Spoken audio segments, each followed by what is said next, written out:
दोस्तों, स्वागत है आपका मूवी ज्ञान चैनल में। आज मैं आपके लिए एक डॉक्यूमेंट्री मूवी लेकर आया हूं, जिसका नाम है Indian predator the diary of A serial killer. इस वीडियो में आप देखेंगे कि कैसे एक सीरियल किलर अलग अलग लोगों को अपना दोस्त बनाता है और फिर उनको मारकर उनका भेजा निकाल लेता है और फिर उसको उबाल कर पी जाता है। ये एक सच्ची घटना पर आधारित है और इसके बारे में आपको पता होना चाहिए। सो बिना समय गवाए कहानी शुरू करते हैं। कहानी है प्रयागराज की, जब पहले इसका नाम इलाहाबाद हुआ करता था। ये है वीरेंद्र सिंह, जो कि प्रयागराज का ही रहने वाला है। वीरेंद्र सिंह के 3 भाई और थे, जिनमें सबसे छोटे वाले का नाम था धीरेंद्र। धीरेंद्र एक बहुत ही मेहनती लड़का था, जो कि आज नाम के न्यूज़पेपर के लिए काम करता था। धीरेंद्र इलाहाबाद के ही एक इलाके में किराए पर कमरा लेकर रहता था। वो अपने क्षेत्र के लोगों के लिए लड़ाई लड़ता था और एक उभरता हुआ जर्नलिस्ट था। धीरेंद्र का कभी भी किसी के साथ कोई विवाद नहीं हुआ, लेकिन एक बार उसने इलाहाबाद में हो रहे अवैध खुदाई खनन के खिलाफ न्यूज छापी थी, ताकि अवैध खनन बंद हो सके। लेकिन इस बात पर उससे खनन माफिया नाराज हो गए। फिर एक दिन 13 दिसंबर सन 2000 की शाम धीरेंद्र अपने ऑफिस में बोलकर आया कि मैं कल अपने गांव जा रहा हूं, इसलिए मैं कल ऑफिस नहीं आऊंगा। उस समय उसकी वाइफ प्रेग्नेंट थी। उसके पास में ही उसके चाचा भी रहा करते थे। फिर वो अपने चाचा को कहकर गया कि मैं गांव जा रहा हूँ, अगर कोई संदेश हो तो दे देना। फिर 14 दिसंबर को वो अपने गांव चला गया, लेकिन जब 16 तारीख तक वो वापस नहीं लौटा तो उसके चाचा और उसके साथी पत्रकारों को उसकी चिंता होने लगी। फिर उन्होंने धीरेंद्र के पास फोन किया, लेकिन फोन लग नहीं रहा था। फिर जैसे जैसे समय बीतता रहा, उसके दोस्तों और रिश्तेदारों को घबराहट होने लगी कि कहीं उसके साथ कोई अनहोनी ना हो गई हो। अब प्रयागराज जैसे शहर में एक अच्छे पत्रकार का गायब होना कोई मामूली बात नहीं थी। उन दिनों हत्याओं के मामले में यूपी नंबर 1 हुआ करता था। धीरेंद्र के गायब होने की खबर अब हर अखबार की सुर्खी बन गई थी। फिर उनके गायब होने की रिपोर्ट लिखवाई गई थाना कीड़गंज में। उस समय उस थाना के इंचार्ज थे श्री नारायण त्रिपाठी जी।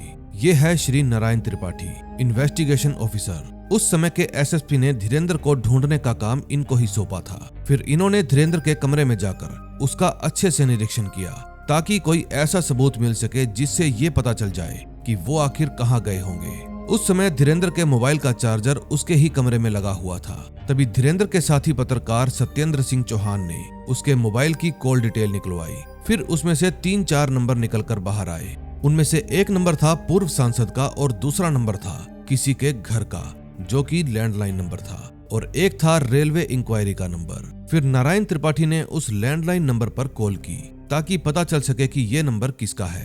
लेकिन दूसरी तरफ से फोन उठाया फूलन देवी ने और कहा कि मैं जिला पंचायत सदस्य हूँ। फिर उसने अपना एड्रेस भी बताया। फिर जब त्रिपाठी ने धीरेंद्र के भाई से बात की तो उन्होंने बताया कि फूलन देवी हमारे गांव की पंचायत सदस्य है और उनके हस्बैंड का नाम है राजा कुलंदर। फिर धीरेंद्र के चाचा जी बोले, साहब आप सही रास्ते पर जा रहे हैं। नारायण त्रिपाठी बताते हैं कि जब मैंने पूछा कि ये बात आपने क्यों बोली, तो धीरेंद्र के चाचा जी ने बताया कि हम इतने सालों से पोस्टमैन की नौकरी कर रहे हैं। हमारे पास 80 बीघा किसानी जमीन भी है, तो भी हम एक मोटरसाइकिल नहीं खरीद पाए। और ये जो राजा कुलंदर है, इसके पास एक टाटा सुमो भी है, स्कूटर भी है और टीवी VCR भी है। जरूर ये कोई गलत धंधा करता होगा। फिर जब पुलिस वाले उस एड्रेस पर पहुंचे तो उनको वहां पर फूलन देवी मिली। फिर पूछने पर उसने बताया कि धीरेंद्र यहाँ पर नहीं आया। फिर थोड़ी देर बाद जब पुलिस वाले उसके गांव के पास में ही राजा कुलंदर का इंतजार कर रहे थे तो सामने से उनको एक टाटा सुमो आती हुई नजर आई। फिर त्रिपाठी जी ने सुमो रुकवाई और राजा कुलंदर को नीचे उतरने को कहा। फिर त्रिपाठी ने पूछा कि ये जो कार पर जिला पंचायत सदस्य का बोर्ड लगा है, ये तुमने क्यों लगवाया? फिर राजा कुलंदर ने जवाब दिया कि मैं जिला पंचायत सदस्य का पति हूँ। राजा कुलंदर। वीरेंद्र सिंह जी बताते हैं कि राजा कुलंदर इतना महत्वाकांक्षी व्यक्ति था कि उसने खुद से ही अपना नाम राजा कुलंदर रखा था। दरअसल वो COD में चतुर्थ श्रेणी का कर्मचारी था और उसने एक पिग फार्म भी खोला हुआ था।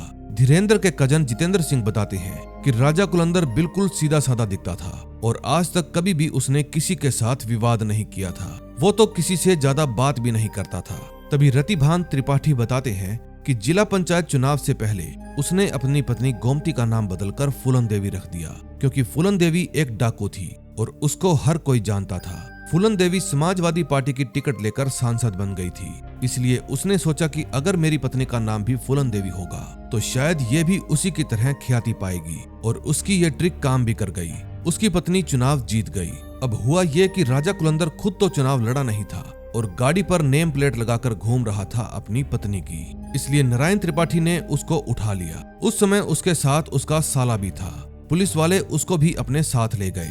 त्रिपाठी जी बताते हैं कि जब मैंने गाड़ी में उससे बात करने की कोशिश की तो वो बोला, साहब जरूर आपको किसी ने मेरे बारे में कुछ गलत खबर दी है, ये गाड़ी चोरी की नहीं है। लेकिन मैंने उसे कहा कि गाड़ी को मार गोली, तू ये बता कि धीरेंद्र कहाँ है। जर्नलिस्ट रतिभान त्रिपाठी बताते हैं, जब थाने में जाकर उससे पूछताछ की गई तो उसने अपनी जुबान ही नहीं खोली। फिर जब उसके साले को खड़ा किया तो वो बहुत ही ज्यादा घबरा गया। उस समय उसके चेहरे के रंग उड़े हुए थे। फिर पुलिस की नजर उसके जूतों पर गई क्योंकि जूते अनफिट थे। फिर जब पुलिस वालों ने पूछा कि ये जूते कितने के लिए, तो राजा कुलंदर का साला बछराज बोला 300 रुपए के, जबकि वो जूते 3000 के लग रहे थे। फिर पुलिस वालों को शक हो गया कि जरूर ये जूते धीरेंद्र के होंगे। फिर कंफर्म हो गया कि उन्होंने ही उसके साथ कुछ किया है। फिर कॉल डिटेल में पता चला कि 16 तारीख को धीरेंद्र के फोन से एक कॉल की गई थी। फिर जब पुलिस ने राजा कुलंदर से पूछा कि तुमने किसको फोन किया, तो वो कुछ भी नहीं बोला। अब कोई अपराधी अपनी जुबान ना खोले तो पुलिस का भी जुबान खुलवाने का अपना ही तरीका होता है। फिर पुलिस वालों ने बछराज को पीटना शुरू कर दिया। मार खाने के बाद बछराज ने बताया कि उसका फोन गाड़ी में पड़ा है। फिर उसके बाद राजा कुलंदर की सेवा की गई। फिर करीब सुबह 3 बजे उसने कबूल कर लिया कि उसने ही धीरेंद्र का मर्डर किया है। जब ये बात धीरेंद्र के घर वालों और दोस्तों को पता चली तो सब लोग दुखी हो गए। धीरेंद्र के बड़े भाई वीरेंद्र बताते हैं कि जब ये बात धीरेंद्र की प्रेग्नेंट वाइफ को पता चली तो वो बहुत रोई। उसका एक 3 साल का बच्चा पहले से भी था, जिसको अब बिना बाप के ही अपनी जिंदगी बितानी थी। ये है राहुल सिंह, जो कि धीरेंद्र का बड़ा बेटा है।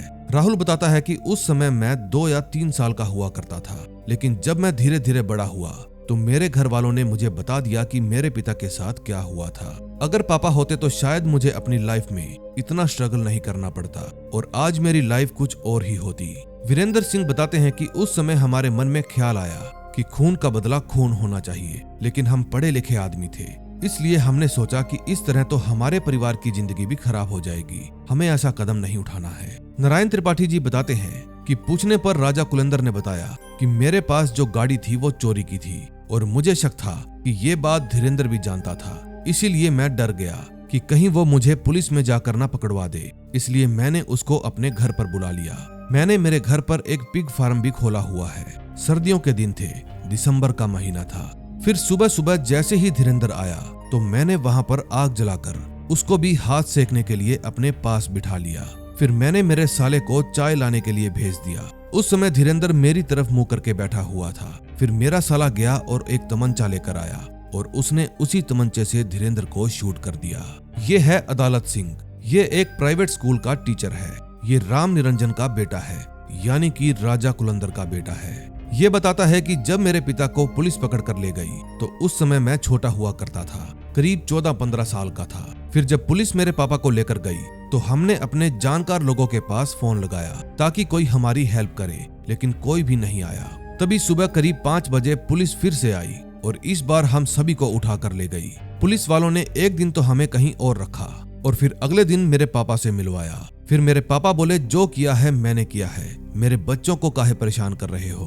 पुलिस वालों ने 15 दिन हमें पुलिस स्टेशन में ही रखा और हर रोज मेरे पापा को रिमांड पर लिया करते थे और उनके साथ साथ हमको भी टॉर्चर किया जाता था ताकि मेरे पापा सब कुछ सही सही बता दें। पत्रकार बताता है कि कुलंदर बहुत ही छटा हुआ और प्रोफेशनल बदमाश था। उससे सच उगलवाना आसान नहीं था, लेकिन मैंने पहले भी बताया था कि पुलिस के राज उगलवाने के अपने ही तरीके होते हैं। फिर जब पुलिस वालों ने उससे पूछा कि डेड बॉडी कहाँ है तो उसने बताया कि हम मर्डर करने के बाद दिन भर अपने पिग फार्म में ही थे। पूरा दिन उसकी बॉडी वहीं पर पड़ी रही। दीवारें ऊंची थी, इसलिए किसी को भी अंदर का कुछ नहीं दिखाई देता था। फिर जैसे ही रात हुई हम दोनों ने उसकी बॉडी को अपनी सुमो में रखा और उसको ठिकाने लगाने के लिए ले गए। रास्ते में यूपी और एमपी का बॉर्डर पड़ता है, हर समय वहां पर पुलिस रहती है। फिर मैंने अपनी गाड़ी रोकी और पुलिस वालों के पास आने से पहले ही गाड़ी से उतरकर उनके पास चला गया। फिर मैंने उनको कहा कि आई एम राजा कुलंदर, किसी काम से एमपी जा रहा हूँ। फिर पुलिस वालों ने सोचा कि एमपी में थोड़ा रजवाड़ा टाइप लोग रहते हैं, ये भी शायद कोई छोटा मोटा राजा होगा, इसके पास गाड़ी भी बड़ी है, इसलिए पुलिस वालों ने मुझे जाने दिया। उस समय धीरेंद्र की लाश डिग्गी में ही पड़ी थी। फिर हम उसको शंकरगढ़ से आगे रीवा जिले में ले गए और वहां एक सुनसान जगह पर अपनी गाड़ी रोककर धीरेंद्र की बॉडी को बाहर निकाल लिया। फिर सबसे पहले हमने उसके कपड़े उतारे और फिर हमने उसका सिर धड़ से अलग कर दिया। सिर काटने के बाद हमने उसका लिंग भी काट दिया और उसको नग्न हालत में ही वहीं पर छोड़ दिया ताकि कोई भी उसकी पहचान ना कर पाए कि ये कौन है, हिंदू है या मुसलमान। फिर जब पुलिस वालों को उसकी लाश मिली तो किसी ने भी उस बॉडी को क्लेम नहीं किया, इसलिए पुलिस वालों ने लावारिस समझकर उस बॉडी को दफना दिया। लेकिन उसी रात रीवा पुलिस के पास इलाहाबाद से एक कॉल आई और बताया कि हम लोग पिछले 2 दिन से एक युवा पत्रकार को ढूंढ रहे हैं। जितेंद्र सिंह बताते हैं कि जब हमें सिर कटी हुई बॉडी के बारे में पता चला तो हम लोग वहां पर गए और उस बॉडी की शिनाख्त की। अब सिर चाहे ना भी हो लेकिन अपने भाई का पता तो चल ही जाता है। फिर अगले दिन राजा कुलंदर को उस जगह पर लाया गया जहां पर उसने लाश फेंकी थी और फिर उसने उस जगह के बारे में भी बता दिया जहां पर उसने धीरेंद्र के कपड़े फेंके थे। उसने ये कारनामा रीवा शहर से 7-8 किलोमीटर पहले ही किया था। फिर जहां उसने कपड़े फेंके थे वहां हमें उसके कपड़े भी मिल गए। फिर हम लोगों ने रीवा के मैजिस्ट्रेट से धीरेंद्र की लाश खुदवाने की परमिशन ली ताकि गंगा किनारे उसका पूरा विधि विधान से संस्कार कर सके। नारायण त्रिपाठी जी बताते हैं कि धीरेंद्र का सिर उसने रीवा से आगे एक बाण सागर नाम का तालाब पड़ता है, पॉलीथीन के अंदर डालकर वहीं पर फेंक दिया था। फिर नाव के सहारे धीरेंद्र का सिर निकाला गया जो कि एक पॉलीथीन में था और पूरी तरह से गल चुका था। वीरेंद्र सिंह जी बताते हैं कि हमने तो कभी कल्पना भी नहीं की थी कि हमें अपने भाई का 2-2 बार दाह संस्कार करना पड़ेगा। अब हर न्यूज़पेपर में एक ही खबर थी कि पत्रकार धीरेंद्र का हत्यारा पकड़ा गया। जितेंद्र सिंह बताते हैं कि जब कुलंदर से पूछा गया कि तुमने धीरेंद्र को क्यों मारा तो वो बोला कि धीरेंद्र का हमारी वाइफ के साथ नाजायज संबंध था। उस समय नारायण त्रिपाठी जी भी वहां पर मौजूद थे। फिर वो बोले कि तुम्हारी वाइफ की शक्ल देखकर और धीरेंद्र की वाइफ की शक्ल देखकर ये बिल्कुल भी नहीं लगता कि उसका अपनी खूबसूरत वाइफ को छोड़कर तुम्हारी वाइफ के साथ संबंध रहा होगा। असली बात तो ये थी कि धीरेंद्र कभी उसके घर गया ही नहीं था, लेकिन कुलंदर की पत्नी धीरेंद्र के ही गांव की रहने वाली थी, इसलिए लोगों में ये चर्चा का विषय बन गया। पत्रकार रतिभान त्रिपाठी बताते हैं कि राजा कुलंदर ने ये इल्जाम लगाया कि धीरेंद्र मुझसे पैसों की डिमांड करता था, जबकि मैं उसे पर्सनली जानता था। वो बड़ा ही स्वाभिमानी किस्म का इंसान था, वो ऐसा काम कभी भी नहीं कर सकता था। मुझे लगता है कि धीरेंद्र को मारने के राजा कुलंदर को 2 फायदे होने वाले थे। एक तो आने वाले चुनाव में कोई उसका विरोध नहीं करेगा और दूसरा धीरेंद्र के पास बजाज की एक मोटरसाइकिल थी, वो भी राजा कुलंदर को मिल जाएगी। फिर वो उस बाइक को बनारस में अपने समधी के पास खड़ा करके आया जो कि वहीं एक्साइज पुलिस में था और फिर वो अपने घर चला गया। जितेंद्र सिंह बताते हैं कि तब तक भी धीरेंद्र का फोन उसी के पास था, लेकिन वो उसको चलाना नहीं जानता था। फिर रेलवे स्टेशन पर उसने किसी वीआईपी आदमी से पूछा कि साहब हमने ये मोबाइल अभी नया नया लिया है, इसलिए हमको चलाना नहीं आता, कृपया इसको चलाना सिखाएं। फिर उस आदमी ने मोबाइल चलाना सिखाया और राजा कुलंदर ने जो पहला फोन मिलाया उसी के जरिए वो पकड़ा गया, वरना कभी भी किसी को उस पर शक भी नहीं होता। धीरेंद्र के बड़े भाई वीरेंद्र बताते हैं कि 6 महीने बाद ही धीरेंद्र की पत्नी भी एक एक्सीडेंट में मारी गई और फिर उसके बाद उसके 3 बच्चे और हमारे 3 बच्चे, उन सभी को हमने ही पाला है। राम सिंह जो कि धीरेंद्र का बेटा है बताता है कि माँ बाप की कमी कोई भी पूरा नहीं कर सकता। अगर माँ बाप होते तो शायद हमें छोटी उम्र में काम नहीं करना पड़ता। कई बार तो हमें अपनी किस्मत पर बहुत रोना आता है। हमारी जिंदगी खराब करने वाला राजा कुलंदर ही है। फिर नारायण त्रिपाठी जी ने राजा कुलंदर से पूछा कि जिस तमंचे से तुमने गोली चलाई थी वो कहाँ पर है। फिर उसने बताया कि वो तमंचा हमारे घर में उपलों के बीच में पड़ा हुआ है। फिर मैं अपनी पूरी टीम को लेकर वहां पर गया ताकि उस तमंचे को ढूंढ सके। फिर मेरी टीम ने पूरे घर की अच्छे से छानबीन की और फिर जहां उसने बताया था वहां पर हमें तमंचा मिल गया। लेकिन तमंचा ढूंढते वक्त हमें उसके घर में एक पेटी मिली जिसके अंदर वाहन संबंधित बहुत सारे डॉक्यूमेंट्स थे और उन डॉक्यूमेंट्स के बीच में एक छोटी सी डायरी भी रखी हुई थी जिसके ऊपर लिखा हुआ था राजा की डायरी। फिर जब हम उस डायरी को पढ़ने लगे तो उसमें धीरेंद्र से पहले 13 और आदमियों के नाम लिखे हुए थे। अब ये नाम किसके थे ये बात किसी को भी नहीं पता थी। अगर वो सब विक्टिम थे तो ये अब तक पकड़ा क्यों नहीं गया, और अगर पकड़ा ही नहीं गया तो ये राज खुलता कैसे। अब इसके आगे की कहानी तो राजा कुलंदर खुद अपनी जुबानी बता सकता था। ये है आंदोलन। ये राजा कुलंदर की बेटी है। आंदोलन बताती है कि मेरे पिताजी का कभी किसी के साथ भी झगड़ा नहीं हुआ, वो हमेशा दूसरों के काम आते थे। घर पर भी हम सभी घुल मिलकर ही रहते थे। उन्होंने हमें एक ही बात सिखाई है कि कभी भी झूठ नहीं बोलना चाहिए और हमें किसी के भी धन पर अपनी नजर नहीं रखनी चाहिए। अदालत सिंह, जो कि राजा कुलंदर का बेटा है, बताता है कि मेरे पिताजी सुबह जल्दी उठते थे और फिर नहा धोकर पूजा पाठ करते थे। फिर वो अपनी ड्यूटी पर चले जाते थे और शाम को जब वो वापस आते थे तो हमें पढ़ाने के लिए बैठ जाते थे। फिर टीवी वगैरह देखकर वो सो जाते थे। गब्बर कौल, जो कि राजा कुलंदर का दोस्त था, बताता है कि राजा कुलंदर की एकदम मीठी भाषा थी। वो जिससे भी एक बार बात कर लेते थे उसको अपना बना लेते थे। मैंने तो कभी सोचा भी नहीं था कि वो इतना बड़ा क्राइम कर सकते हैं। सीनियर जर्नलिस्ट रतिभान त्रिपाठी बताते हैं कि जब पुलिस ने इन दोनों को पकड़ा तो पिटाई करने के बाद बछराज ने पुलिस को बहुत सारी बातें बताई, लेकिन फिर भी पुलिस के पास कोई ऐसा सबूत नहीं था कि जिसके आधार पर राजा कुलंदर को दोषी ठहराया जाए। लेकिन जब पुलिस वालों को वो डायरी मिली तो पुलिस वालों को थोड़ा सहारा मिला कि ये डायरी ही अब केस को आगे बढ़ाने में हेल्प करेगी। नारायण त्रिपाठी जी बताते हैं कि जब हमने बछराज से पूछा कि डायरी में किन लोगों के नाम लिखे हुए हैं तो उसने बताया कि इन सबको हमने काट दिया है। ये है रजत मित्रा। ये एक साइकोलॉजिस्ट है जो कि पुलिस और कानून के लिए सलाहकार के रूप में काम करता है। रजत बताते हैं कि लगभग सभी सीरियल किलर अपने पास एक डायरी रखते हैं और वो उस डायरी का अपने अलग अलग उद्देश्यों के लिए यूज करते हैं। उनका डायरी मेंटेन करने का एक उद्देश्य ये भी होता है कि मान लो अगर 20 साल बाद वो अपनी डायरी चेक करें तो उनको ये पढ़कर बहुत खुशी मिलेगी कि मैंने किस किस दिन क्या क्या काम किया था।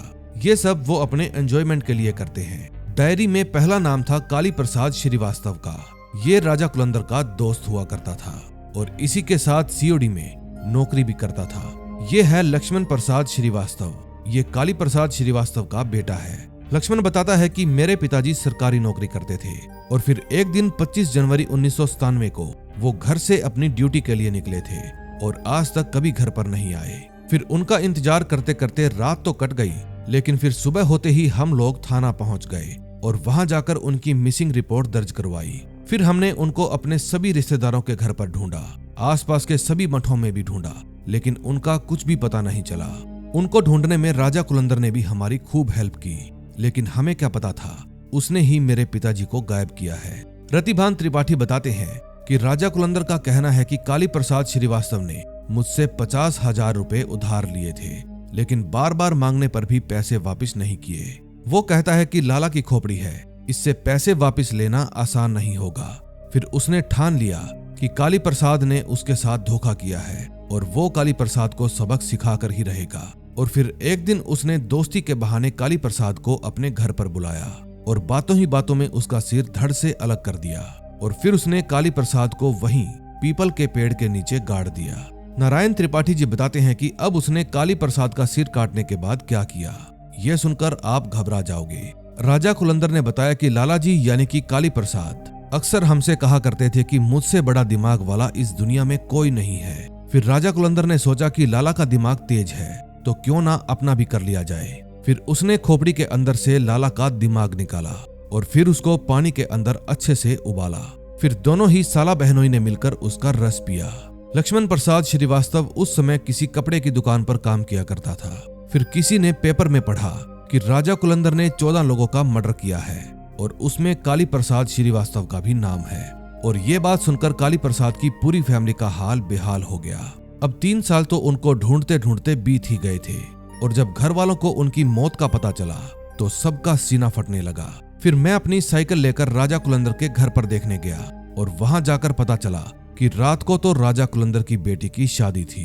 जिस जगह उन्होंने मेरे पिताजी को गाड़ा हुआ था वहीं पर सब लोगों ने खाना पीना किया था। नारायण त्रिपाठी बताते हैं कि जब उसने बताया कि वो लोगों को मार के गाड़ दिया करता था तो संवैधानिक तरीके से हमने उस जगह की खुदाई करवाई। फिर वहां पर हमें कुछ नर कंकाल और 2 खोपड़ियां मिली, एक लाल रंग से रंगी हुई थी और एक सफेद रंग से। उसने बताया कि लाल रंग वाली खोपड़ी काली प्रसाद की थी, क्योंकि वो लाला था इसलिए मैंने उसका रंग लाल कर दिया, और सफेद खोपड़ी थी मोहम्मद मोइन की। मोहम्मद मोइन भी उसी के साथ काम किया करता था। दोनों की बहुत गहरी दोस्ती थी, लेकिन मोहम्मद मोइन ने भी उससे 25,000 रुपए उधार ले रखे थे। मोहम्मद मोइन ये भी कहता था कि मैं काली विद्या जानता हूँ, कोई भी मुझसे अपने पैसे वापस नहीं ले सकता। फिर राजा कुलंदर ने सोचा कि काली विद्या है तो उसके दिमाग में ही, अब उसको बाहर निकालने का एक ही तरीका है। फिर वो मोहम्मद को यमुना नदी के पुल पर ले गया और फिर वहां ले जाकर उसको धोखे से काट डाला। रात का समय था, वहां पर कोई भी आता जाता नहीं था, इसलिए किसी को भी इस बात की भनक तक नहीं हुई। फिर उसने बॉडी को नदी में फेंक दिया और उसने ऐसा इसलिए किया क्योंकि वो मुसलमान था और अगर उसने जमीन में दबा दिया तो उसको मुक्ति मिल जाएगी। फिर उसने सिर डाला एक पॉलीथीन के अंदर और अपने साथ ले गया। फिर घर पर ले जाकर उसने उस सिर में से भी भेजा निकाला और उसको उबाल कर उसका रस पी गया। नारायण त्रिपाठी जी कहते हैं कि भाई अगर काली विद्या ही सीखनी थी तो कोई किताब वगैरह पढ़ लेते। ऐसे काली विद्या सीखी जाती है क्या? अब किसी ने कोई पीएचडी कर रखी है तो क्या ऐसे करके तुम भी पीएचडी हो जाओगे? दरअसल राजा कुलंदर जिसको भी मारता था पहले उसके साथ दोस्ती किया करता था। जितनी भी घटनाएं हुई उसने सबके साथ दोस्ती की थी। तभी रजत मित्रा जी बताते हैं कि राजा कुलंदर जिसको भी मारना चाहता था पहले अपने दिमाग में एक कहानी बना लेता था कि किसको किस तरीके की मौत देनी है और फिर वो सोचता था कि इस काम को अंजाम कैसे देगा। वो अपना ये काम बड़े ही सलीके से करता था और अपने आखिरी के काम तक सब कुछ पहले से ही प्लान बना लेता था। यकीन मानिए राजा कुलंदर एक दरिंदे से कम नहीं था। अब बारी आती है राजा कुलंदर के इंटरव्यू की, जो कि उन्नाव जेल के अंदर बंद था। राजा कुलंदर बताता है कि उन लोगों ने मेरे खिलाफ एक नहीं बल्कि 14 हत्याओं के इल्जाम थोप दिए। यूपी के अंदर जितने भी लोग लापता हुए थे उन्होंने सबके इल्जाम मेरे सर पर डाल दिए। मैं तो एकदम निर्दोष हूँ, लेकिन पुलिस हमारे साथ मारपीट करके सब कुछ अपने ढंग से कर रही है। इन्होंने मेरे साथ षड्यंत्र रचा है। मान लो मैं हत्या पर हत्या करता गया तो क्या सबके खुलासे एकदम अचानक से हो गए? तभी टीवी में न्यूज आती है कि राजा कुलंदर ने कोर्ट में बयान दिया है कि पुलिस ने जिन हत्याओं का आरोप मुझ पर लगाया है उनमें से कुछ लोग तो अभी भी जिंदा हैं और लापता हैं। लेकिन उसका ये बयान बेबुनियाद है क्योंकि उसकी डायरी के अंदर उन सब के नाम लिखे हुए थे जो लोग लापता हैं। ये है दीपक पटेल, जो कि एक पॉलिटिशियन है। इसका घर शंकरगढ़ में है, जो कि 12वें विधानसभा क्षेत्र के अंदर आता है, प्रयागराज जनपद के अंदर। सन 2000 में जिला पंचायत के चुनाव होने वाले थे। शंकरगढ़ में जिला पंचायत की 2 सीटें थी। एक सीट पर दीपक पटेल की मां केसरी देवी चुनाव लड़ रही थी और सेकंड सीट पर राजा कुलंदर की वाइफ फूलन देवी। दोनों ने ही चुनाव जीत लिए। फिर चुनाव जीतने के बाद दीपक पटेल की मां अध्यक्ष जिला पंचायत की उम्मीदवार बनी। अब अध्यक्ष जिला पंचायत के चुनाव में सदस्य लोग उनके मतदाता होते हैं, यानी उनको वोट देते हैं। लेकिन हमें सबके साथ अच्छे संबंध बनाने के लिए उनसे मिलना पड़ता था। अब 6 अगस्त सन 2000 को अध्यक्ष का चुनाव होने वाला था, लेकिन 3 अगस्त को मेरे पास राजा कुलंदर का फोन आया। वो बोले कि चुनाव को बहुत कम समय रह गया है, इसलिए जल्दी से आकर हमसे मिल लीजिए, वरना हम आपको वोट नहीं देंगे। मेरे पिताजी उस समय बिजी थे, इसलिए उत्साह में हमने कह दिया कि हम ही जाकर राजा कुलंदर से मिल लेते हैं। तभी राजा कुलंदर का फिर से फोन आया कि मिलने आओ तो अकेले आइएगा। फिर हमने कहा कि हम बात अकेले में ही कर लेंगे, लेकिन 2-4 तो हमारे साथ होंगे ही। लेकिन वो बोले नहीं, आप अकेले ही आना। फिर जब मैं वहां पर गया तो वहां का वातावरण बहुत ही अजीब सा था। चारों तरफ अंधेरा था और अजीब सी बदबू थी। फिर उन्होंने मुझसे पूछा कि पैसे लाए हो? मैंने कहा पैसे तो मैं नहीं लेकर आया, क्योंकि हमें पैसे देकर वोट नहीं चाहिए। लेकिन वो बोले कि पैसा तो हमें आपकी जेब में समझ में आ रहा है। उस समय मेरी जेब में पैसे थे, लेकिन उस पर्पस के लिए नहीं थे कि उसको देने हैं। पैसे मेरी जीन्स की पॉकेट के ऊपर से साफ साफ दिख रहे थे।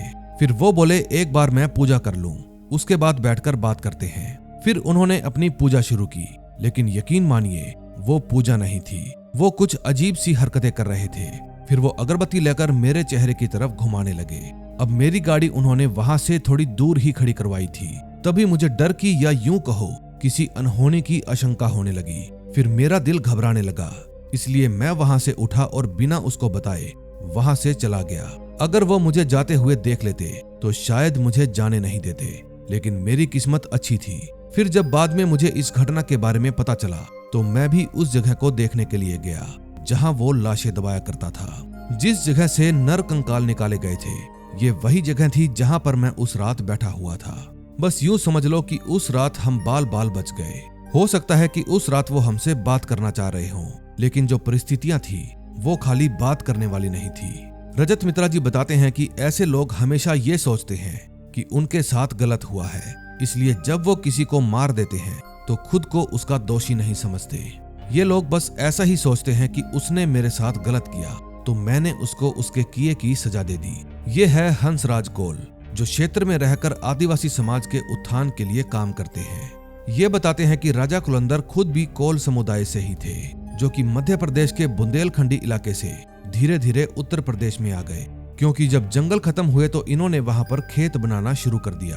अब ये समुदाय मानसिक रूप से दो तरह की सोच के साथ जीते थे कि एक तो इनको अपनी आदिवासी कम्युनिटी को भी ध्यान में रखना है और दूसरा गैर आदिवासी लोगों के साथ भी जीना है। लेकिन आज भी 75% कोल समाज झोपड़पट्टी में ही निवास करता है और 2 टाइम की रोटी के लिए जी तोड़ मेहनत करता है, फिर जाकर इनको 2 टाइम की रोटी नसीब होती है। खाने पीने में ये परंपरागत रूप से मांस मदिरा का ही सेवन करते हैं। मछली पकड़ना, जंगल में शिकार करना इनका स्वभाव है। ये तो जंगली सुअर को भी मार के खा जाते हैं। मछली और मुर्गा तो इनकी दिनचर्या में है। लेकिन राजा कुलंदर इस बात से साफ साफ मना कर देता है। वो कहता है कि मैं तो कभी पान सुपारी भी नहीं खाता, मांस मछली तो दूर की बात है। हमारे घर में कभी कभार मछली बनती थी, लेकिन मेरे घर वाले मेरे लिए दाल बना के देते थे। लेकिन राजा कुलंदर की बेटी बताती है कि हमारे घर में जो भी मांस मछली बनता था वो हम सब मिलकर खाते थे। हमारे घर में किसी के लिए भी कुछ भी अलग नहीं बनता था। मांस मछली हो या दाल, सब लोग एक साथ खाते थे। और इस बात की पुष्टि राजा कुलंदर का बेटा अदालत सिंह भी करता है कि हम सब लोग मांस मछली खाते थे। हंसराज कोल बताते हैं कि राजा कुलंदर के ऊपर जो आदिवासी का लेवल लगा था और जो लोग ये मानते थे कि आदिवासी लोग इंसानों को भी मार के खा जाते हैं, ये बात सरासर गलत है। मैं नहीं मानता कि राजा कुलंदर ने किसी का दिमाग उबाल कर पिया होगा। ये है बद्री नारायण, जो कि एक समाज वैज्ञानिक है। ये दलित मूवमेंट और मार्जिनल कम्युनिटी के आंदोलन और उनके दावों पर पिछले 30-35 सालों से काम कर रहे हैं। बद्रीनाथ जी बताते हैं कि राजा कुलंदर के जीवन में ट्राइबल मूल्य तो बहुत है, चाहे वो यादों के रूप में हो या फिर अदालतों के रूप में या फिर चाहतों के रूप में हो। लेकिन नरभक्षी होना, आदिवासियों में ऐसा होने की कोई भी उदाहरण नहीं मिली और ना ही ऐसा कोई अध्ययन है जिसमें ये पता चला हो कि ये लोग दिमाग पकाकर खा जाते हैं। अगर राजा कुलंदर नरभक्षी था तो ये उसका खुद का एडिशन था। इसका आदिवासी कल्चर के साथ कोई भी लेना देना नहीं है। नारायण त्रिपाठी जी बताते हैं कि जब रिमांड पर लेने के बाद राजा कुलंदर ने कबूल किया कि वो ऐसा किया करता था, तो जिस कोर्ट के अंतर्गत मेरा थाना आता था, वो जो जज साहब थे वो बाय कास्ट श्रीवास्तव थे। वो बोले, भाई नारायण, ये तू किस पिशाच को पकड़ कर ले आया? जर्नलिस्ट रतिभान त्रिपाठी बताते हैं कि जब उन दोनों को पकड़ने के बाद पुलिस ने प्रेस कॉन्फ्रेंस रखी तो हम लोग भी उस कॉन्फ्रेंस में पहुंचे। फिर हमने देखा कि उन दोनों के पास में 2 खोपड़ियां रखी हुई थी। उस समय राजा कुलंदर के चेहरे पर बहुत ही क्रूरता झलक रही थी। जब राजा कुलंदर से धीरेन्द्र के बारे में पूछा गया तो वो बोला कि धीरेन्द्र मेरी पत्नी के गांव से था, इसलिए मेरा साला ही लगता था और साला होने के नाते कभी कभी उससे बात हो जाती थी। लेकिन वो कभी भी मेरे घर पर नहीं आए, बल्कि वो तो अच्छे आदमी थे और चुनाव में उन्होंने मेरी मदद की थी। लेकिन जब यही बात राजा कुलंदर के दूसरे साले से पूछी गई तो उन्होंने बताया कि धीरेन्द्र और मेरे जीजा जी का एक दूसरे के घर में बहुत आना जाना था। जब भी वे दोनों अकेले में बात करते थे और ऊपर से हम आ जाते थे तो वे लोग हमें जाने के लिए कह देते थे। अब पता नहीं वे दोनों आपस में क्या बात करते थे, लेकिन हमें लगता है कि इसमें गलती जरूर धीरेन्द्र की होगी, तभी तो उसके साथ ऐसा हुआ। माना कि जीजा जी ने 1-2 को निपटा दिया होगा, लेकिन उनके ऊपर केस हजारों डाल दिए।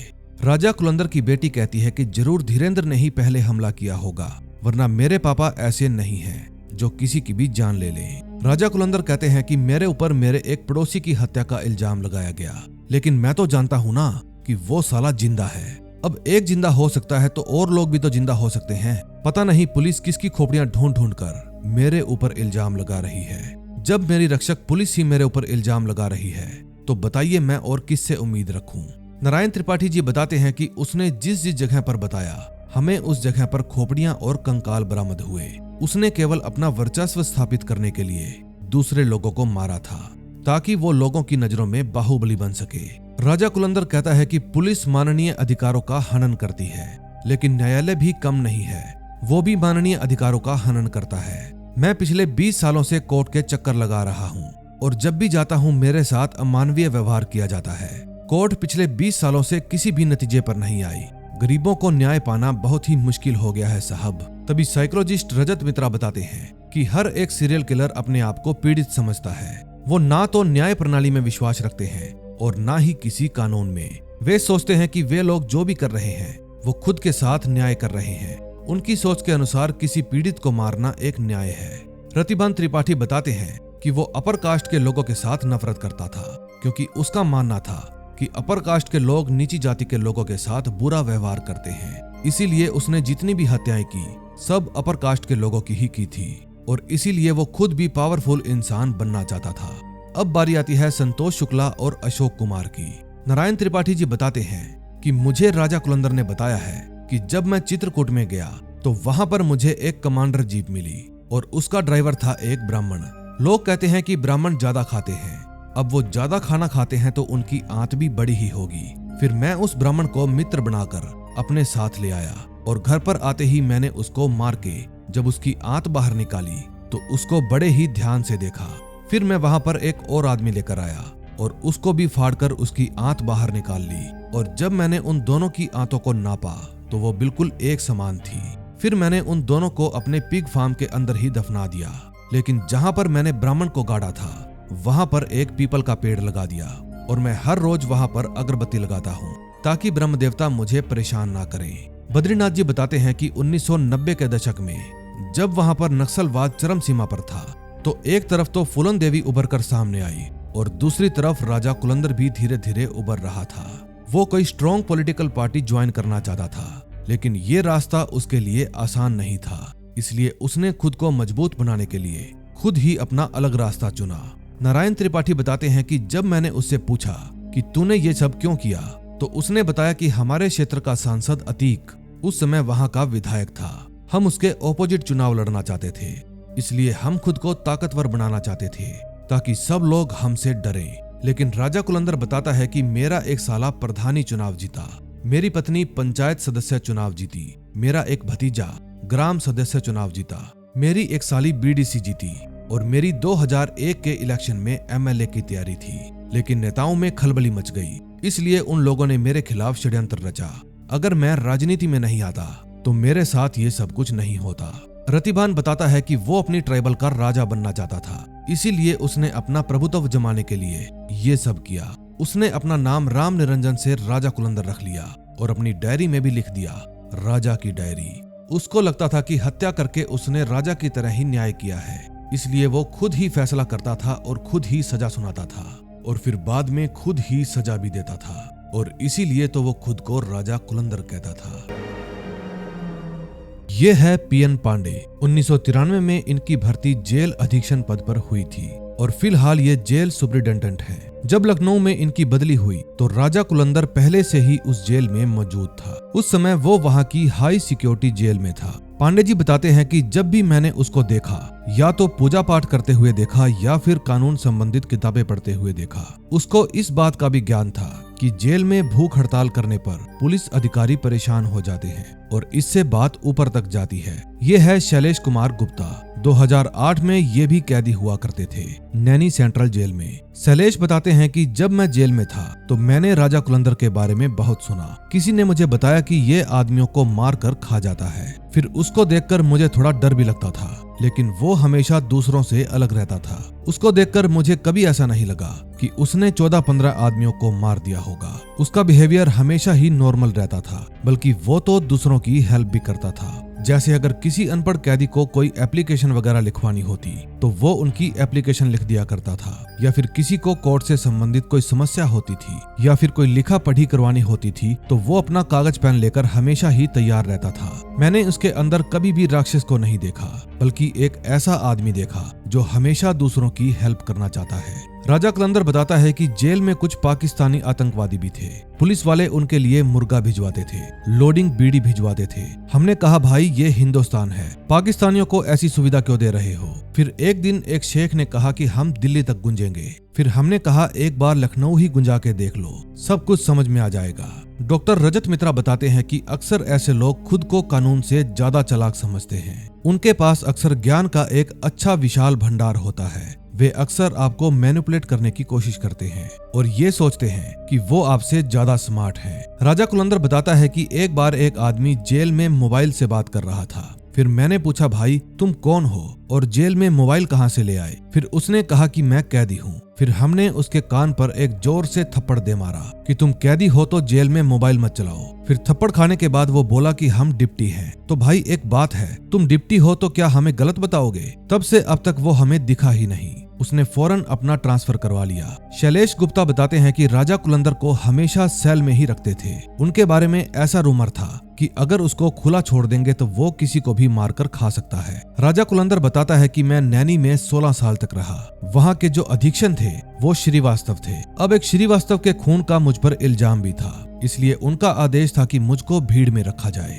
और अगर मुझसे कोई गलती हुई तो वे लोग मुझे पिटवाएंगे। लेकिन मैं 2 साल तक पब्लिक में रहा, मेरी कभी कोई शिकायत नहीं आई। हर आदमी मुझसे आकर्षित था क्योंकि मैं अक्सर गरीबों की अपील दर्ज करवाया करता था और 2 की तो मैंने बेल भी करवाई थी। अब ऐसा होने पर हम काफी चर्चित हो गए क्योंकि हर आदमी मेरे पास सहायता के लिए ही आता था। फिर एक दिन मेरे पास राजेंद्र शुक्ला आए। फिर मैंने उनको बताया कि सर, यहाँ पर रहने से मेरी तपस्या में दिक्कत आती है, अगर आप चाहें तो हमें एकांत में रख दीजिए। फिर उन्होंने कहा कि अगर तुम एप्लीकेशन दोगे तो ही मैं तुम्हें एकांत में रख सकता हूँ। फिर मैंने ठीक ऐसा ही किया। मैंने एक एप्लीकेशन लिख दी। फिर उन्होंने मुझे सेपरेट में एक रूम दे दिया। रजत मित्रा जी बताते हैं कि राजा कुलंदर ने अपने लिए एकांत जगह इसलिए मांगी क्योंकि वो महसूस करना चाहते थे कि वो समय के नियंत्रण में है या नहीं, क्योंकि अगर वो खुले में रहता तो कोई उसे कहता कि तुम एक अपराधी हो। अब वो तो खुद को अपराधी सुनना नहीं चाहता था, इसलिए उसने एकांत में जाना ही तय किया। अब वो मन मन में खुद ही एक राजा था और कोई साधारण लोग उसके आसपास भी नहीं थे। ये है कमल मिश्रा, जो कि उस समय खुद कैदी थे। इन्होंने बताया कि जब मैं जेल में गया तो मैंने अपना एक टारगेट बना लिया था कि जेल में जितने भी बड़े बड़े अपराधी हैं उन सबको भगवान का संदेश दूं। फिर लोगों ने मुझे बताया कि एक राजा कुलंदर नाम से बहुत बड़े अपराधी हैं, उनको ही आपके ज्ञान की जरूरत है। फिर मैंने उनको भी अपना आदेश दिया और उसके बाद उन्होंने पत्र लिखकर मुझसे अपने प्रश्न पूछने शुरू कर दिए। जब मैंने उनके प्रश्नों के उत्तर देने शुरू किए तो वो मेरे गुरुजी प्रभु सदानंद जी के भक्त बन गए। राजा कुलंदर बताता है कि कमल मिश्रा 24 घंटे ही जय सदानंद प्रभु ही करते रहते थे। अब अगर मैं उनसे ज्यादा सवाल जवाब करता तो वो मेरे प्रश्नों का जवाब देना बंद कर देते, इसलिए मैंने भी उनकी हाँ में हाँ मिला दी। हाँ भाई ठीक है, जय सदानंद प्रभु।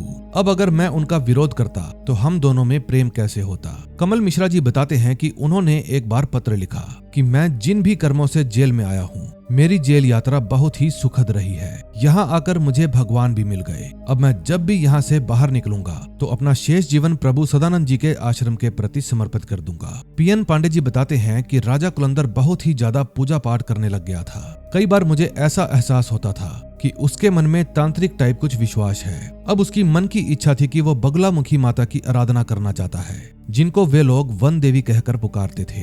हंसराज कौल बताते हैं कि जो लोग बगला माता की पूजा करते हैं उनको बलि भी देते हैं। पहले सुअर की बलि दी जाती थी, फिर बकरे की देने लगे और अब तो मुर्गे की बलि भी देने लगे।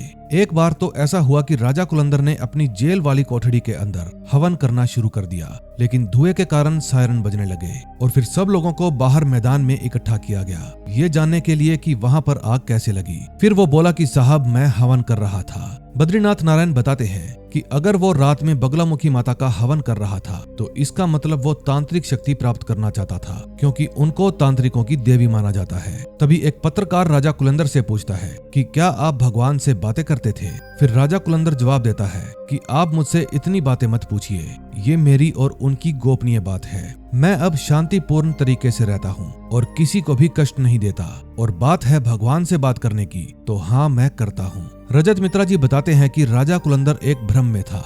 अक्सर उसके जैसे लोग भ्रम में ही होते हैं, या फिर यूं कहो कि भ्रम में होने का बहाना करते हैं, क्योंकि जब इन पर प्रेशर डाला जाता है तो ये कह देते हैं कि हमें तो किसी प्रकार की आवाज आती है और इन आवाजों ने ही हमें आगे बढ़कर ऐसा करने के लिए कहा है। लेकिन राजा कुलंदर तो अपने भ्रम में खुद को कोलों का राजा समझता था। उसका भ्रम था कि कोई राजगद्दी उसका इंतजार कर रही है। तभी हंसराज कौल बताते हैं कि कोल समाज राजाओं को बहुत महत्व देता है। जिस समय उनके राजा हुआ करते थे उनके भी रूल्स और कानून इसी तरह बना करते थे। तभी रजत मिश्रा जी बताते हैं कि उसका असली नाम राम निरंजन था और इस नाम से उसको नफरत थी, क्योंकि उसको ऐसा लगता था कि इस नाम से तो कोई उससे डरेगा ही नहीं, इसलिए उसने अपना नाम राजा कुलंदर रखा। यानी कि कोलों का राजा, और केवल राजा को ही किसी को भी मौत की सजा सुनाने का अधिकार होता है। वो अपनी प्रजा में से किसी की भी जान ले सकते हैं। फिर जब ये बात राजा कुलंदर से पूछी गई कि आपने अपना नाम राजा कुलंदर क्यों रखा, तो उसने बताया कि ऐसी कोई बात नहीं, सब लोग मुझे प्यार से राजा साहब कहकर पुकारते थे।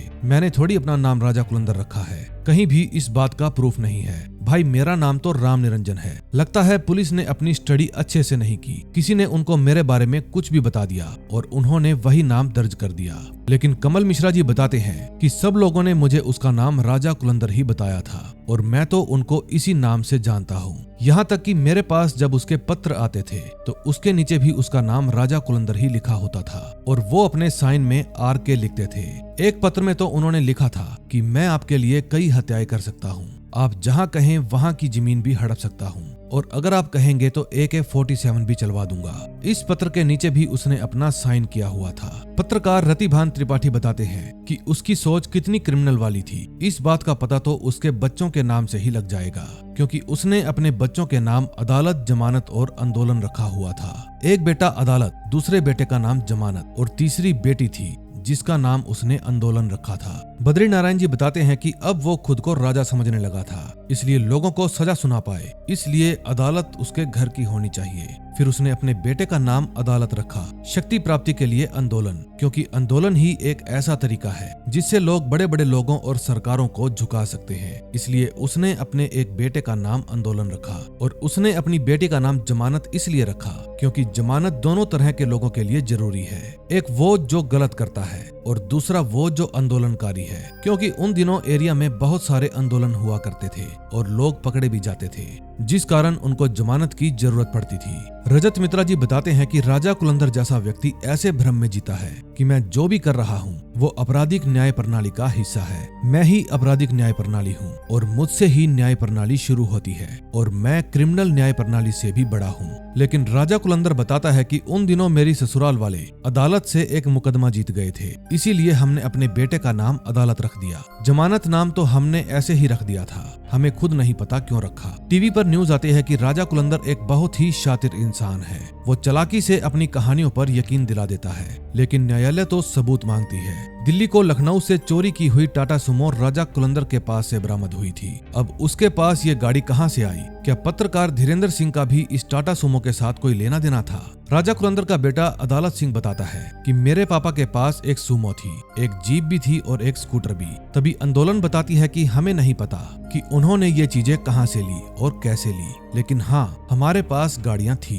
लेकिन राजा कुलंदर बताता है कि मेरे पास कोई गाड़ी नहीं थी, बस एक स्कूटर था। टाटा सुमो हमें सांसद ने दी थी ताकि हम आसपास प्रचार करने जा सके। अब चित्रकूट वाले दिखा रहे हैं कि हम एक जीप भी लिए थे, लेकिन वो जीप मेरे एक दोस्त की थी जो बेचारा रिटायर होने के बाद सवारी ढोने के लिए यूज करता था। कभी कभी हम भी अपने चुनाव प्रचार के लिए उस जीप का इस्तेमाल कर लेते थे। तभी राजा कुलंदर का बड़ा साला बताता है कि उनके पास वो दोनों गाड़ियां राजनीति में आने से पहले से थी। इसका साफ साफ मतलब ये था कि राजा कुलंदर झूठ बोल रहा था, बल्कि यही नहीं बल्कि उसने हर बात में झूठ बोला। तभी नारायण त्रिपाठी जी बताते हैं कि रिमांड के वक्त जब उसने राजा कुलंदर से पूछा कि टाटा सुमो कहां से आई, तो उसने बताया कि जब मेरी पत्नी बीमार हो गई थी तो मैं मेरी पत्नी को लेकर लखनऊ चला गया, फिर वापस आने के लिए मैंने वहां से एक गाड़ी हायर की। उसमें जो ड्राइवर था उसका नाम रवि था और कंडक्टर का नाम था मनोज। ये है अमरनाथ सिंह जो कि मनोज के अंकल थे। ये बताते हैं कि कुछ लोगों ने एक पेशेंट को ले जाने के लिए इलाहाबाद के लिए एक गाड़ी बुक की थी। हमें लगा कि वो कोई नॉर्मल पेशेंट है, इसलिए हमने उनको चाय वगैरह भी पिलाई। फिर शाम को 6 बजे के करीब हमारी गाड़ी इलाहाबाद के लिए निकल पड़ी। रवि और मनोज बोल कर गए थे कि 3-3.5 घंटे में हम इनको छोड़कर वापिस आ जाएंगे, लेकिन जब 10 बजे तक वो गाड़ी वापिस नहीं आई तो हम लोगों के मन में शंका पैदा होने लगी कि कहीं वे लोग बदमाशों के हत्थे ना चढ़ गए हों। फिर जब गाड़ी वापिस नहीं आई तो हम सब लोग सर्च करने के लिए अपनी और गाड़ियों से रायबरेली से इलाहाबाद की तरफ निकल पड़े। नारायण त्रिपाठी जी बताते हैं कि राजा कुलंदर ने बताया कि जब हम टाटा सुमो से आ रहे थे तो रास्ते में मेरा इरादा बदल गया। मैंने सोचा कि इन दोनों को मारकर फेंक देते हैं और इनकी गाड़ी खुद रख लेंगे। फिर शंकरगढ़ से थोड़ा आगे जाकर जंगल जैसी जगह शुरू हो जाती है। वहीं पर मैंने कंडक्टर और ड्राइवर दोनों को मारकर फेंक दिया और गाड़ी खुद रख ली। तभी अमरनाथ सिंह बताते हैं कि गाड़ी को सर्च करते हुए हम इलाहाबाद पहुंच गए। हमारे साथ रायबरेली से मीडिया के भी कुछ लोग आए थे। फिर उनकी वजह से ही इलाहाबाद से भी कुछ मीडिया वाले लोग इकट्ठा हो गए, जिनमें धीरेन्द्र सिंह भी थे। फिर जब हमने कंप्लेंट नोट करवाई और गाड़ी की डिटेल्स दी तो धीरेन्द्र सिंह ही थे जो सबसे पहले समझ गए कि वो गाड़ी कहाँ है। लेकिन उसने गाड़ी को सफेद रंग से हरा रंग करवा दिया था और बाद में पता चला कि उसने गाड़ी का नंबर हटवाकर अपने किसी पुराने स्कूटर या मोटरसाइकिल का नंबर उसके ऊपर लगवा दिया था। वीरेंद्र सिंह जी बताते हैं कि धीरेन्द्र ने हमें एक बार बताया था कि कुलंदर कुछ गैर कानूनी धंधा कर रहे हैं और हम उसका भंडा फोड़ कर रहेंगे। और ये बात धीरेन्द्र ने मुझे अपने मर्डर से 20 दिन पहले कही थी। शायद धीरेन्द्र ने राजा कुलंदर से कुछ सवाल जवाब भी किए होंगे, इसीलिए उसको आभास हो गया कि अब उसकी पोल खुलने वाली है। प्रतिभान त्रिपाठी बताते हैं कि पैसा कमाने की भूख और ताकत हासिल करने की ललक ने ही उसको अपराध की तरफ धकेल दिया। बद्री नारायण जी बताते हैं कि राजा कुलंदर ने जो भी किया उसका मेन मोटिव था सत्ता हासिल करना। अब वो दलित समाज से बिलोंग करता था, इसलिए संभव नहीं था कि वो किसी भी इलेक्शन में खड़ा हो जाए, क्योंकि वो साधारण व्यक्ति था। फिर शक्ति हासिल करने के लिए उसने वो सारे काम किए जिससे उसको शक्ति हासिल हो, चाहे वो बगला माता की पूजा ही क्यों ना हो। फिर उसने अपनी पत्नी को चुनाव लड़वाया। अब उसके पास कोल समाज का बड़ा वोट बैंक था और वोट के आधार पर ही वो अपनी शक्ति को और बढ़ाना चाहता था। उन दिनों किसी के पास बड़ी गाड़ी होना एक पावरफुल इंसान होने का लक्षण था और इसीलिए उसने टाटा सुमो की चोरी की ताकि सब लोग उसको पावरफुल समझें। फिर उसने जरूरतमंद लोगों को बिना ब्याज के ही पैसे उधार देना शुरू कर दिया, क्योंकि वो दर्शाना चाहता था कि वो एक दानी आदमी है और इससे भी लोग उसकी तरफ अट्रैक्ट होंगे। अब वो खुद को दूसरों से ऊंचा समझने लगा था। वो अक्सर कहता था कि तुम लोगों के पास क्या दिमाग है, दिमाग तो मेरे पास है, अब हम ही तुम्हारा मार्गदर्शन करेंगे। अब दिमाग तेज करने के लिए उसने लाला का भेजा निकालकर पानी में उबालकर पी लिया ताकि लाला के दिमाग की शक्ति उसके दिमाग में आ जाए। अब सारी बातों का निचोड़ निकाले तो उसको जिस तरीके से भी शक्ति प्राप्त हो सकती थी, उसने हर उस तरीके से शक्ति हासिल करने की कोशिश की। उसने जो कुछ भी किया खुद को बड़ा बनाने के लिए किया, ना कि समाज की भलाई के लिए किया। जितेंद्र सिंह बताते हैं कि राजा कुलंदर ने जो कुछ भी किया उसके लिए उसको कोई भी पश्चाताप नहीं है, क्योंकि जिस दिन उसको सजा हुई तो कुछ पत्रकारों ने उससे सवाल किए, लेकिन राजा कुलंदर बोला कि तुम लोगों की वजह से ही मैं फंसा हूँ, मुझे ये फैसला मंजूर नहीं, क्योंकि मैं निर्दोष हूँ। राजा कुलंदर को अभी भी विश्वास है कि उस पर झूठे आरोप लगाए गए हैं और एक दिन जब सही निर्णय होगा तब वो जेल से बाहर जरूर आएगा।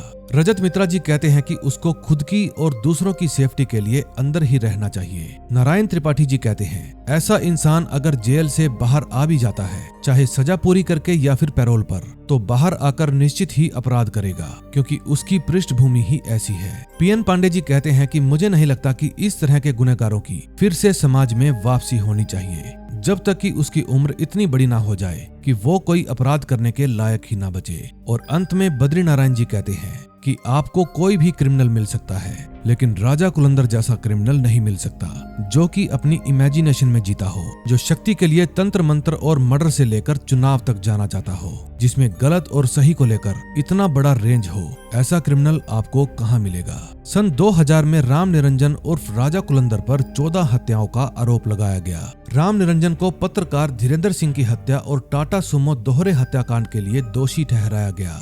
फिर उसने दोनों सजाओं के लिए उच्च न्यायालय में चुनौती दी, लेकिन उसके केस अभी भी चल रहे हैं। राम निरंजन, उसकी पत्नी फूलन देवी और बहनोई वक्षराज तीनों ही जेल में उम्र कैद की सजा काट रहे हैं, लेकिन उसके खिलाफ नरभक्षी होने के आरोप अदालत में साबित नहीं हो पाए। अब आपका राजा कुलंदर के बारे में क्या मानना है, कमेंट में जरूर बताएं। और अगर आपको मेरी एक्सप्लेनेशन अच्छी लगी हो तो प्लीज वीडियो को लाइक करके चैनल को सब्सक्राइब कर दें और अपने दोस्तों के साथ वीडियो को जरूर शेयर करें, ताकि उनको भी इस रियलिटी के बारे में पता चले कि भारत में कैसे कैसे सीरियल किलर हुए हैं। ऐसी ही एक वीडियो मैं पहले भी अपलोड कर चुका हूँ, जिसका लिंक आपको डिस्क्रिप्शन और आई बटन में मिल जाएगा। उस वीडियो का नाम है Indian predator butcher of Delhi. तो मिलते हैं नए दिन नई वीडियो के साथ। Till then bye bye.